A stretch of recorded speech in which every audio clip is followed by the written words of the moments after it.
And then we just wandered down the highway and saw a sign for eggs and produce. This car drove up, and these two young people got out because they saw our sign that said eggs for sale. And they were going to drive off, and I went to the window and I said, "Hey, we're home." And they came in, and we began to visit, and that's Becca and Noah. And they were like, "Oh, come to our Eco-Links meeting. Come to our Eco-Links. It's at the Mercantile." I said, "Oh, I know where that is." Like, okay, like, yeah, okay, I'm free.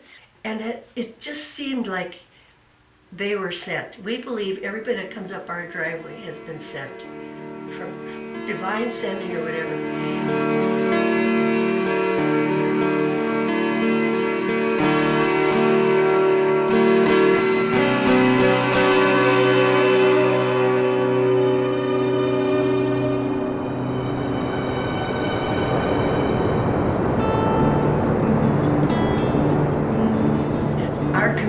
Sisters were really getting serious about the earth and the care of our earth. And then we asked Mom and Dad if we could have just a little piece of their acreage, their farm. They were still on the farm. And they were just thrilled that we'd be coming home. And that's kind of how we started. Then we found a place to live. We planted our first garden then. We came in August. The next spring, we planted our first garden. And it was maybe just a little eighth of an acre or something small. I'd come home from the hospital, bring boxes, and that's where we would put the produce in. So that's how we began. But I think it was that desire to really build community through food for one way. But the whole idea of building a community around that was really important, and how the earth itself and us had the spirituality that is. Wouldn't you Definitely, there's some real connections to almost everything at this point in our story. We came out here in 1996, and it was a time when our community was allowing us to go venture further into the concept of what education is. So we thought, well, our background is farm. But then what happens, I think I'm going to accept this as another sign of what mission and worth and what passion really is about, what life is about. So here we come to Madison, and here's this young woman named Chris. And she wants to open this big old hardware store for the community. And I said, "Kay, Earthrise just moved to town." Because we started at our farm in that little old schoolhouse, and about 7 women gathered. And we had about 2 meetings, because Annette said, if I got this job, by golly, it's gonna be on environment and that kind of thing. Well, after about 2 meetings, we said, like what you just said, this has to broaden our tent. And then we started meeting here. And meeting out at Earthrise was great. It just didn't have all the facilities or the openness to be able to see someone else who might be interested in the group and say, like, "Hey, come talk to us, sit with us. We're going to pull you in. We think you'd be great to be a part of this as well." So that's when we started going to the Mercantile, which just made it a lot easier to have weekly meetings and have everything we need, get a coffee, get geared up to like really dig into some brainstorming about projects. And it's a welcoming place that you can really bring in a wide variety of different people. The onboarding, the ramp has been very, very easy to do with the Merc here. I think the Merc is absolutely unique in supporting and facilitating this kind of a group to form and continue meeting, and the providing a place where everyone is comfortable. People come from a couple of different churches, but I don't think they'd be comfortable to meet at just one of their places of worship. So this provides a place where everyone that feels like they want to be part of an environmental group can meet. Another thing that we do at the Mercantile is Food Buyers Club, and some of the members of the Eco-Links, we meet on Thursday afternoons. That is also when the Food Buyers Club is here, so it's a nice way to get people who are interested in the same things, local food systems, buying from producers in our county, and kind of finding ways to do that more seamlessly. Having those groups at the same place also makes for some really interesting conversations to kind of use all those avenues to pull in a lot of different people that I don't think we would have been able to otherwise. What I'm also noticing is that I'm sitting back more and, oh my gosh, what's all happening? Kind of like like the crone, who the young generation and the others, it's going. We don't have to be advertising to make it go.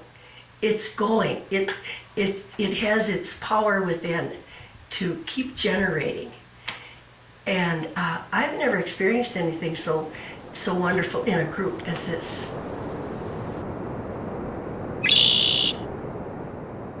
When Renee Elins wrote the grant for the Madison community to get 150 new trees planted after the severe storms we had a few years ago, that was a really nice way to see all of our action immediately pay off. It took about a year of planning everything and having different events at the Mercantile to pair people with the tree species they wanted. And then when planting day came, it was just such an uplifting and motivating 2 days. Being able to ride around town with different people and plant trees at residents' homes who maybe couldn't do it themselves or didn't have the time or were scared that they weren't going to plant it right. It was just really fun. It was a nice way to meet new people, and everyone was just really appreciative of that effort, and it was just really fun to work with the group. It was kind of a celebration as much as it was 2 days of working. Well, I've been part of it. The group has done some very cool things. They always sponsor Earth Day events. We have a very nice group that gets together most Saturday mornings. We show up at the Grand Park just to do the weeding. It's a chance for us to visit and do a service for the city. We had Sally Fernholz set up a highway cleanup event. It's kind of exciting when you're driving down Highway 40 and you get to see that this highway was adopted by the Prairie Eco-Links group. And if someone doesn't know what the Prairie Eco-Links group is, they can go back and check it out and find out from the community members how to either be a part of it or learn about some of the work we've done. The highway cleanup is just kind of a fun way to get out, pick up some trash, hang out together, get a little silly. So that's been a nice one to be able to do as well, that you can see an immediate impact from. I always thought Eco-Links was kind of an odd name. I was like, why is it Eco-Links? It should be something like more environmental, I guess. I just didn't expect Eco-Links. And I think once that explains linking values to action underneath, explains it really, really, really well. It kind of clicked in my head that this is something they came up with, that it wasn't all about just talking about it. It was about, making a plan and trying to make stuff happen. Linking values to action. And that's really what we want to do. We have a statement that says we want to support one another in walking our talk. So we want to promote environmentally responsible practices.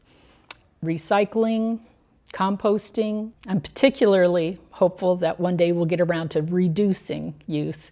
So, and reusing a lot of things, not just recycling. And then the idea of eco, kind of treating everything as an ecosystem, whether it's the community, the way that we utilize the environment, and making sure we're doing it in a sustainable way.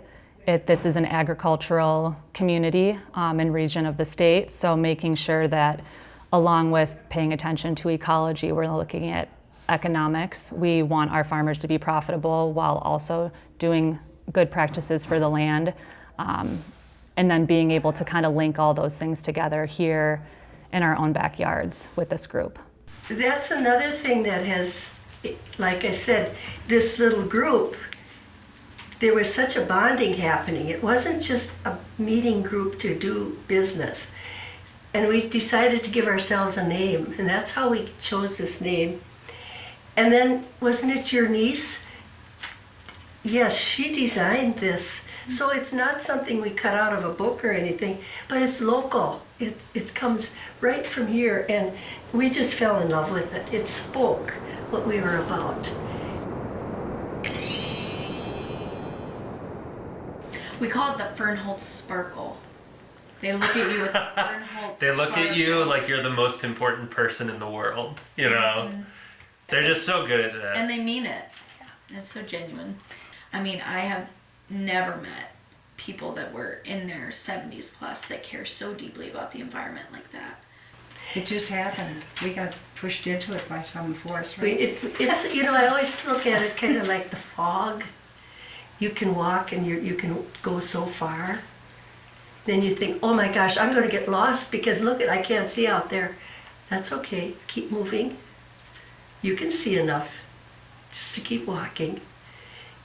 And you'll be amazed when you get out there what you'll find. But it's not ready right now. And I think that spirit of the EcoLinks, that name, every time, you know, I look at it, I'm going to be like, Kane and Annette came up with that in their, what was it, the schoolhouse? Schoolhouse. They came up with that in the schoolhouse with like 3 other ladies, we should have a name. What should we call ourselves? And they came up with that, and that's so good. The logo's so good. Really brings us back to the earth and the community and each other, really linking ourselves to, you know, other people in our community. Mm-hmm. So that's what I'm going to think of every time that I hear the name Prairie EcoLinks. We can go rest now. Yeah. So it's like we can come here and blend back and forth. We Yes. know the mission is the same. Yes. And I don't think I've ever been so in understanding, so comprehensive of what the Spirit does Yeah. to us and with us. So here we are in the real communities of life, recognizing the goodness that's happening in communities like Madison. And here we are, part of a broader community. We were School Sisters of Notre Dame and still are, but we still have a larger community now to be part of. And it feels so good. That's how we got here. Mm-hmm. And I look at my life. I've been in the community 66 years. And I am very, very, I would say very fulfilled and very happy with what my life has been. And grateful. Just so grateful.